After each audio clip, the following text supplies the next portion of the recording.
Antonio Planeta da más lectores, por supuesto, o da más envidias. Uy, yo espero que lectores. Espero que lectores, que es para quienes trabajamos, ¿no? Cuando antes me refería a la potencia del planeta, además de la intensidad de la gira y la cantidad de firmas que se ponen a disposición de los autores, me refería a eso, a la posibilidad de llegar a muchos más lectores, ¿no?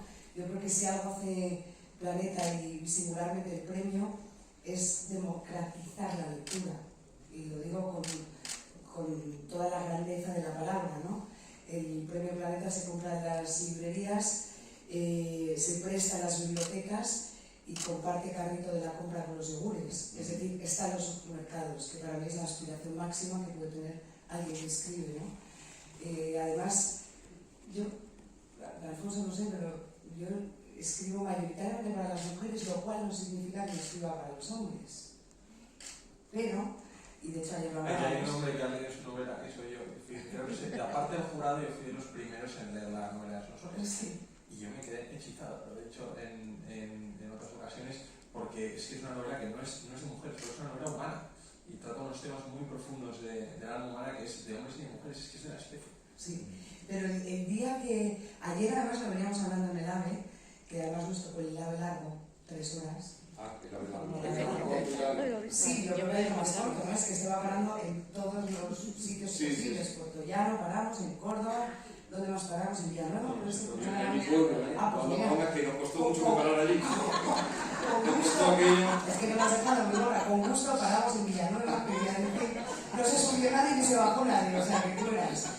Y entonces íbamos leyendo, que es lo que solemos hacer, y compartir lecturas, y íbamos compartiendo una reflexión que hacía Siri Hasbet, la mujer de Cole Auster, perdón por ese matiz, igual puede sentar mal, citando a su vez a un escritor que decía: cuando las mujeres dejen de leer la novela, habrá muerto.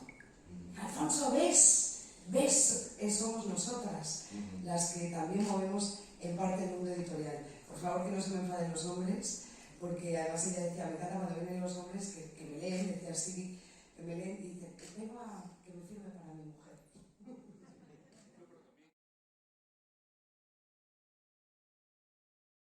Dos niñas, ahí está la génesis del conflicto. Una es la hija de doña Inés, la señora de la casa, la señora que es un personaje para mí extraordinario, que pasa por muchas vicisitudes, pero que es una persona de carácter. Y la otra es la hija de Renata, que es la criada. O sea, tenemos dos mundos claramente, el mundo de los ricos o de los que tienen poder, y la criada. A través desde su nacimiento hasta la vejez, la novela narra la historia de Clara, que son las niñas que nacen, y Catalina, en un mundo de venganzas, desamor y abandono, en una época en que a las mujeres no se les permitía ser dueñas de sus vidas, pero ahí está Inés, que sí agarra su vida para dirigirla a ella. Todo eso ocurre en un pazo, también hay una parte en Cuba, y todo arranca con ese intercambio de niñas al nacer. O sea que esto lo podemos contar, porque no, la niña de la criada pues pasa a ser la niña del ama, y la niña del ama pues pasa a ser de la criada. Y ahí se desata el conflicto y empieza a discurrir la novela. Pero ese detalle sí que es real, y tú lo guardaste para una novela. Sí, ese intercambio de niñas. Ese intercambio de niñas ocurrió, y a lo mejor ha ocurrido más veces, no lo saben, pero desde luego ocurrió en un hospital de Logroño hace unos años, con una noticia que incluso yo conté como periodista. La noticia murió porque ellas no quisieron hablar públicamente de lo que les había pasado cuando supieron lo que les había pasado, pero a mí me parece que detrás de esa historia había una novela. El destino, el por qué esto, por qué lo otro, o la fatalidad del destino en este caso, es un sustrato literario que a mí me interesa mucho y que está presente en algunas de mis novelas anteriores. El qué vida hubiéramos llevado, sí o sí no. En este caso, porque la criada intercambia a las niñas, evidentemente por una venganza. Ella quiere vengar el haber sido preñada por el señor Valdés, don Gustavo Valdés, marido de doña Inés, y a partir de ahí arranca la historia. Pero esa es la trama que gobierna toda la novela y sobre la que pivotan las historias durante casi 100 años. Eso se desvela al principio, porque sí que quise que el lector fuera partícipe del secreto de la familia, que no fuera algo que descubrieran al final, sino que casi como socializar el sufrimiento, ¿no? Bueno, pues vamos a sufrir todos juntos. Yo cuando lo estaba escribiendo sufría porque sabía que cosas que van ellas viviendo, están cometiendo errores tremendos, ¿no? Hay un matrimonio que no debió nunca producirse, hay un embarazo que no debió producirse, hay historias que están tocadas por esta fatalidad del destino y de la que hago partícipe al lector desde el principio de la... Pues empezamos ahora con las hijas de la criada. Hay historias, así empieza, hay historias que permanecen escondidas durante siglos y merecen ser contadas. Historias de familias que se desvanecen con sus muertos, sepultadas bajo sus cenizas. La que empezó a forjarse tras los muros del pacto del Espíritu Santo es una de ellas. Hasta ahora nadie se había atrevido a escribirla, aunque voló como gaviota de mar. Un arranque extraordinario. Es que a mí me estimulan esos arranques. Cuando tengo dudas vuelvo atrás y pienso, por esto empezaste a escribir, por contar historias que forman parte de mi universo, pero que lo más bonito es compartirlo con los demás, ¿no? Estas historias, en una novela como esta, que es una novela río que va discurriendo a lo largo de la historia con mayúsculas, de las pequeñas historias de... Pero ese capítulo, que es el primero, lo cierra también con ese, en fin, con ese cebo, porque dice ese primer capítulo: todo hombre, por imponente que sea su fortuna, su fama o su linaje, acaba cometiendo un error. El señor Valdés se acercó a doña Inés y clavó los ojos en el vientre de su esposa. En la mirada llevaba prendido el peso de haberlo cometido. Todo hombre, por imponente que sea su fortuna, su fama o su linaje, acaba cometiendo un error. También es ahí un cero. Va creciendo esa afirmación de esta mujer como mujer ante la vida, de que la mujer tiene derecho a sentarse en el lugar de los hombres y la conquista. Ese aspecto que hoy diríamos feminista, pero que en la palabra ni la utilizarían a principios del siglo, cómo fue naciendo y cómo fue creciendo en el discurrir de la novela. Esa reivindicación. Sin ser muy consciente de que la novela podría ser etiquetada de novela feminista. Yo cuando me pongo a escribir no digo, vamos a hacer una novela feminista con este ingrediente, este otro, y a ver qué sale, lo agitamos y hacemos una novela feminista y todo lo demás que se ha podido decir. No hay cálculo en eso. Es indudable que mi universo está poblado por mujeres a las que admiro o a las que he admirado y se han construido con los relatos del pasado. Es decir, que las mujeres de esta novela saben que están luchando sin ser conscientes de su lucha, ¿no? Yo creo que conviven, por ejemplo, en ese tiempo con mujeres como Emilia Pardo Bazán, probablemente nuestra intelectual europea más importante del siglo XX, de principios del siglo XX, pero ellas no, las mías no son ateístas, no han ido a la capital a codearse con los hombres, no saben nada, no tienen identificada la lucha, cosa muy distinta a la de hoy en día. A mí me fastidia mucho que nos digan, tienes que luchar por esto, porque tú lo digas. Tienes que luchar por esto porque yo lo digo, no. Cada mujer en su metro cuadrado de gobierno intenta cambiar el mundo que le rodea, con su mirada, con su sufrimiento, con su padecimiento. Y estas son las mujeres de las hijas de la criada. Si son feministas y luchan por la igualdad, qué bien. Sí. Pero no hay nadie que no luche por la igualdad, ¿no? Pero sin ser del todo conscientes de que lo están haciendo. Uno de los hallazgos más bonitos de esta novela durante la documentación, estudio y creación de esta novela fue ver las fotos de las fábricas de conservas en Galicia y singularmente las de la familia Masó, que es una familia muy poderosa gallega que ha recuperado la memoria en un museo de una villa marinera que se llama Huevo. Eran fábricas llenas de mujeres, con mesas corridas interminables donde ahí estaban ellas con sus trajes negros y sus manos rajadas por el frío y la humedad, limpiando pescado, empacándolo, esperando a los marineros a orillas de la ría para que llegaran con sus barcas llenas de peces. Sin ellas, el imperio de la conserva gallega, de la que seguimos viviendo, que no hacía una latita, no habría sido posible. Tanto fue así que, ahora lo pienso, claro, se creaban guarderías dentro de las fábricas. Mi patrona, doña Inés y Clara, crearon una escuela de mujeres, pero antiguamente, o en la realidad, crearon guarderías. ¿Para qué? Para que la mujer no se despistara del trabajo. Mejor le cuidaba años y sigue trabajando. Todo ese universo es el que está en esta historia y es el que nos ha hecho a nosotras, a las de mi generación y a ustedes también, que han vivido una generación previa en la que ya sí que se luchaba por una arquitectura democrática donde la mujer tuviera...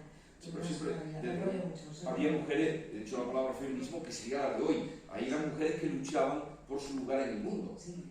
Y unas más que otras, ¿no? Pero también esa que tú has hablado, esa imagen que has descrito de la fábrica trabajando, tenían su dinero, con lo que también al tener una... Poco, pero ya salían de la casa y ganaban el dinero y no estaban en la casa. Sí, claro, tenían trabajo, que ya es suficiente, sobre todo muchas mujeres de marineros que se podían subir en un buque y desaparecían meses y a veces ni volvían porque se morían en el mar, las famosas viudas de vivos, ¿no? Sí,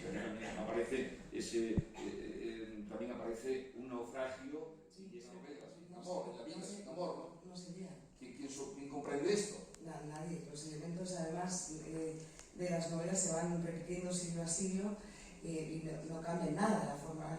Lo que cambia es la manera en la que lo contamos, ¿no? Sí. Y aquí hay muchas historias de amor, no diría una sola, porque en realidad la historia de amor de Don Inés con Gustavo, la historia de amor de su hija Catalina, que en realidad es la hija de la criada, y luego las 3 historias de amor de Clara, personaje del que yo estoy profundamente enamorada porque contiene todos los elementos del sufrimiento, de la lucha, de los dolores de una mujer. O sea que en realidad si te pones a contar hay 5 historias de amor. Sí. Esto no lo habíamos pensado. 5 historias de amor. La Inés nunca se revela. Esta es una novela que está llena de faltos de cariño. En el fondo todos vamos buscando el cariño en los que nos rodean, no solamente en las relaciones sentimentales. Y Clara es una mujer que lo mendiga porque no es nadie, ¿no? No ha sido querida, un padre borracho, una madre que no la quiere porque no la puede querer, la realidad es la única que conoce la verdad de esta historia y lo va casi suplicando, ¿no? Entre las obreras de las fábricas y luego cuando doña Inés vuelve de Cuba hay un imán entre ellas que es la fuerza de la naturaleza que se acaba imponiendo y por eso ella a mí me gusta mucho porque yo creo que todos vamos como ronroneando para que nos quieran. A mí no me produce ningún pudor reconocerla, a mí me gusta que me quieran, porque la de maltrato pues ya están los haters. Quiéreme bien. Bueno, en este caso se impone de alguna forma cuando doña Inés vuelve de Cuba y ve a Clara, siente que hay una atracción y esto me consta que ha pasado en hijos que no saben quiénes son sus padres, o al menos lo he dicho en plural y parece que se va multiplicando los hijos. Hay una estadística de los hijos que no eran hijos de sus padres. Y se reconocen inmediatamente si se produce un encuentro. O sea, hay algo que los atrae, hablo en este caso de oídas, pero es absolutamente verosímil que ocurriera así. De la misma manera que Catalina, que es la hija de la criada, convertida en hija de la señora, no se encuentra cómoda en ningún momento, ¿no?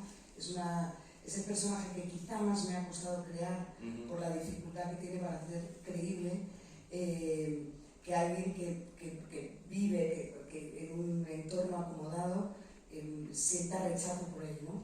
Pero indudablemente hay algo dentro de uno que te hace sentirte cómodo o incómodo en el entorno en el que estás. Estar cómodo en el mundo en el que vives, a mí me parece la primera puerta de la felicidad, y estos personajes indudablemente no lo son. No, pero en la presentación, una de las presentaciones que tuvimos en Madrid,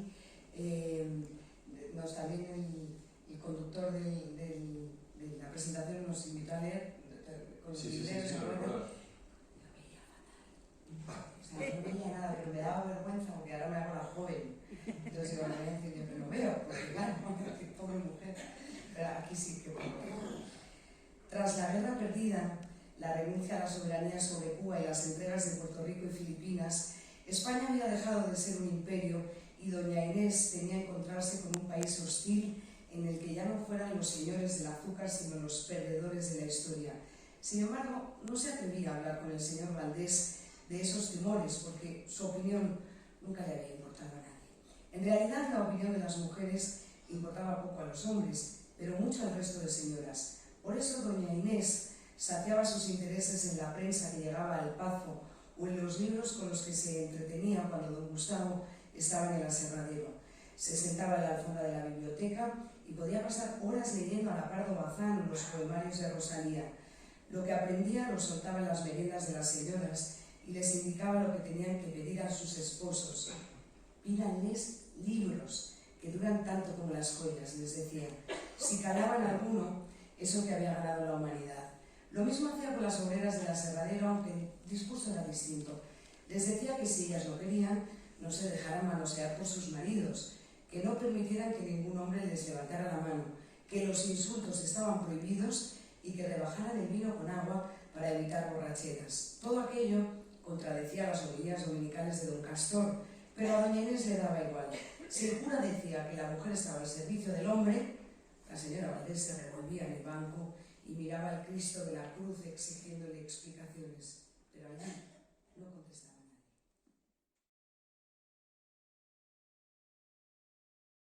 Además, eres autor de un podcast, o creas un podcast que se llama La Torre del Faro. Bueno, el que juego va a ser tú, porque a mí lo que me divertiría es tener una radio. Y como no tengo una radio, tengo un podcast. No, todo te llegará porque tienes una voz estupenda, ¿verdad? Son soles. No ha dicho un programa de radio, Igor, ha dicho tener una radio. Ah, perdón. Ha dicho tener una Un radio. programa de radio, un programa de radio. Pues sigue ganando premios, y nombrados. Y acabará diciendo, todo esto es mío. Sigue ganando premios. Había tenido alguna incursión. Por cierto, ya tú habías escrito dos novelas. Novela una sobre dioses y mitología. Sí, un poco la iniciación a este mundo clásico, antiguo, que en Alejandro ha tenido pues, su mezcla, ¿no? ¿Y por qué te interesa a ti tanto el mundo clásico y antiguo y los dioses griegos? Pues fíjate, Jesús, es por una profesora. Es que la mayor lotería que te puede tocar en la vida es tener un buen profesor en el momento oportuno. Y yo he tenido la suerte de tener muy buenos profesores, pero uno en particular que era en primaria, o sea, era yo muy pequeña, teníamos 10 años y tenía la buena costumbre de empezar las clases de los lunes contándonos uno de los mitos de la mitología griega. Y aquello a mis compañeros les encantaba, pero en mí despertó una vocación por este mundo de las humanidades, por el mundo antiguo, y por eso es lo que luego desarrollé más adelante, aunque en mi carrera y mi doctorado hice cosas más modernas, más de historia contemporánea, he vuelto al mundo antiguo a través de la literatura, porque es un mundo muy literario en el que la realidad y la novela se dan la mano. Qué importante es tener un maestro o maestra. Es que no lo cuentan nunca. Ese personaje, Alejandro Magno, un gran guerrero, que aquí aparece también como un personaje en algún momento disoluto, bravucón, pero tú has buscado el alma humana, ¿no? La intimidad, que es también lo que va buscando él cuando se adentra en esa guerra para conquistar Persia y todo lo que encuentra a su paso. Bueno, es un poco lo que vamos buscando todos, ¿no? La vida no es otra cosa que buscarte a ti mismo, y de eso se trata que Alejandro tenemos ese imaginario popular de que es el gran guerrero movido únicamente por la ambición, por el orgullo, por el deseo desmedido de conquista, y a mí eso no me encajaba, porque no me parecía verosímil, tenía que tener pues lo que tenemos todos, un alma, ¿no? Un sentimiento, un miedo, un deseo, una pulsión de querer ser libre, de querer buscar una aventura, de no querer ser lo que te han dicho que seas. Todos esos temas que son atemporales, que los sentimos en el siglo XXI, igual que yo creo que lo sentían en el siglo IV a.C., están en la abuela. Entonces, lo que busca la sangre del padre es quién era el hombre detrás de la leyenda. De Alejandro muchas veces es uno de esos míticos personajes de la historia que nace antes su mitología que su propia historia, ¿no?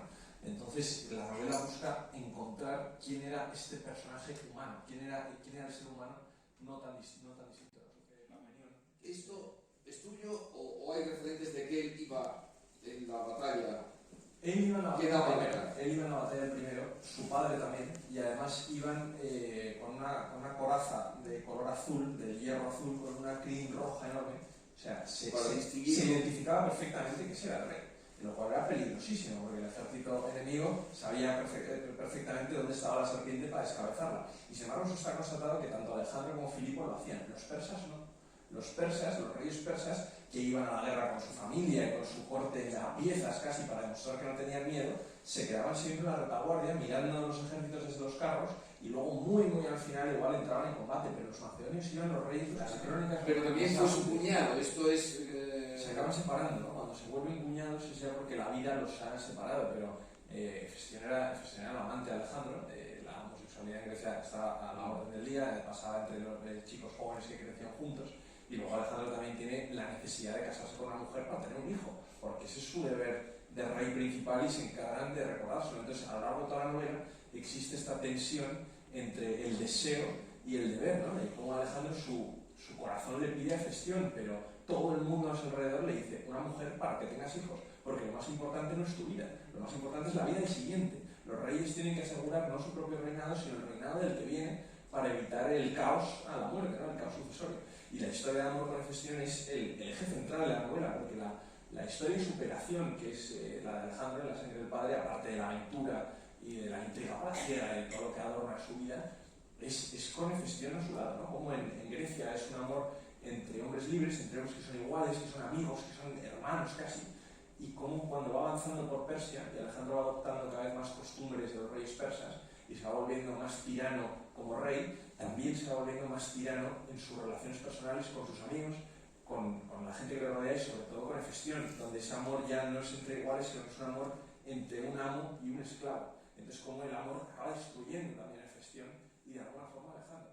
El mejor de los maestros, que es Aristóteles, ¿no? Filipo es un personaje que al principio de la novela te llevas mal con él porque desprecia mucho a Alejandro, pero también había que entenderlo como un rey en su tiempo, y Filipo es el rey que construye Macedonia y la construyó a base de guerra, y Filipo estaba siempre en la guerra. Entonces le ocurrió que el mejor maestro que podía haber para su hijo era el mejor filósofo que había en el momento, que era Aristóteles, que no solo pensemos que Aristóteles sabía de filosofía, es que sabía de naturaleza, sabía de política, sabía de ética, y todo eso se lo inculca a Alejandro. Por eso también la novela busca ese lado humano, que yo nunca me creí que Alejandro estuviera solamente movido por la ambición, por el orgullo de su hijo. Cuando había tenido un profesor como Aristóteles, eso no podía ser así.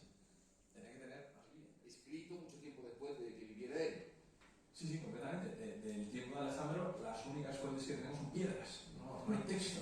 Los primeros textos sobre Alejandro son escritos en la época romana, 400 años después. En realidad se inventaron Alejandro, que seguramente fuera muy distinto al Alejandro real. Entonces, cuando estás haciendo una novela, tienes que ir equilibrando un poco esa realidad tan escasa con lo que rellenas con ficción, que al final es la parte personal de Alejandro. El Alejandro humano, yo no lo escondo, es mío, porque no sabemos cómo era su personalidad ni su carácter. Entonces es producto de la ficción de su autor, que en este caso soy yo. Entonces, este Alejandro tiene cosas mías, todos los personajes tienen cosas mías. Las novelas siempre dicen que las primeras son autobiográficas, yo creo que son autobiográficas hasta la última que escribes, el día que te mueres. Pero entonces, bueno, calibras un poco para construir, tirando de la realidad, pero también tirando de la magia. Tengo mucha suerte de haber elegido un personaje que es muy mágico en sí. Terminé el manuscrito y dices, bueno, pues ¿qué hago con esto? ¿No? Quiero hacer algo con ello, a ver dónde lo puedo publicar, es una editorial pequeñita, y lo primero que hice, pero por tachar cosas de una lista, era presentarlo al Planeta, pero como el que tiene una moneda o un pozo. Y la sorpresa fue mayúscula cuando pasaron los meses y de repente llegó octubre y aparece tu nombre en una lista de 10 finalistas que van a optar al galardón, y nadie sabe que tú eres tú, porque a nadie le has contado tu seudónimo, casi se te ha olvidado hasta a ti que tú eres Luis Parterre y que tu novela era esa. Yo lo vi y dije, es verdad, El lado humano de Alejandro Magno, el mayor conquistador de todos los tiempos. El relato pues, mete al lector en la mente del gran estadista que tras el asesinato de su padre Filipo hereda el reino e intenta arrebatar a los persas las tierras que habían sido griegas. Sin embargo, no se detiene ahí y se lanza a conquistar todo, o sea, Babilonia, Persépolis y todas las ciudades en su camino hacia el este hasta vencer al último rey Aqueménida, el temible Darío, y acabar con el imperio persa para siempre, el gran Irán, ¿no? Por cierto, ya que haces un podcast, podrías, para introducir, hablar ahora de tu novela, leer, tengo aquí señalado un texto que es precisamente... El tema de la novela es cómo Alejandro crea un mundo nuevo uniendo el occidente griego y el oriente persa. Y una de las formas en las que hace eso es cuando Darío huye y los persas iban con su familia siempre al campo de batalla para demostrar que no tenían miedo, huye dejando atrás a su madre y a sus hijas y a su mujer. Y Alejandro, lejos de matarlas o de esclavizarlas, que es lo que habría hecho cualquier general en el mundo antiguo, las toma como propias. Y este pasaje es el encuentro de Alejandro y Sisigambis, que es la reina madre de Persia, la madre de Darío. Buscó su mano, la encontró helada, pero no por el metal de las sortijas que le sintió en los dedos, sino por la gelidez del destino que al tacto se leía en la mano. Lentamente la levantó, se la llevó a los labios y la besó. Entonces Sisigambis bajó la cabeza para que no se vieran sus ojos aguándose y se echó al suelo para besarle los pies. Él trató de mantenerla en pie sosteniéndole con fuerza la mano y le pidió en inútil griego que se levantara, pero Sisigambis se mantuvo genuflexa y no cedió. Alejandro cayó de rodillas y cogiéndola por la barbilla la hizo mirarlo. Vio entonces las lágrimas que ella había querido ocultar, aunque percibió más que eso. No conocían un idioma franco en el que comunicarse, pero sus ojos en aquel momento se comunicaron con el lenguaje mudo del alma, que se habla por la mirada, a salvo de los oídos de la conciencia. Y entonces, ante todos los generales macedonios, que observaban atónitos, y la diezmada corte persa, se fundieron en un abrazo que